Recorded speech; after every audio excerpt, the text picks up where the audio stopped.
મિથિલા નગરીમાં રાજા જનકની પુત્રી સીતા બાળપણમાં તેની મિત્રો સાથે રમી રહી હતી. અચાનક તેણે નર અને માદા પોપટની જોડી એકબીજા સાથે વાતો કરતા જોયા. પોપટ કહી રહ્યો હતો, મહાન રાજા દશરથના પુત્ર રામનો જન્મ થયો છે. તે રાજા જનકની પુત્રી સીતા સાથે લગ્ન કરશે. રામ રાવણનો વધ કરશે. સીતા આશ્ચર્યચકિત થઈ ગઈ. તેણે પોપટને પૂછ્યું, તમને ભવિષ્ય કેવી રીતે ખબર છે? પોપટે જવાબ આપ્યો, અમે મહર્ષિ વાલ્મીકીના આશ્રમમાં રહેતા હતા.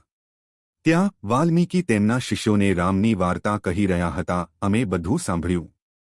સીતા ખુશ થઈ ગઈ. તેણે કહ્યું, હું તે સીતા છું. મને રામ વિશે વધુ કહો. તેઓ પોપટને પકડીને મહેલમાં લઈ ગયા. પણ નર પોપટ ઉડી ગયો.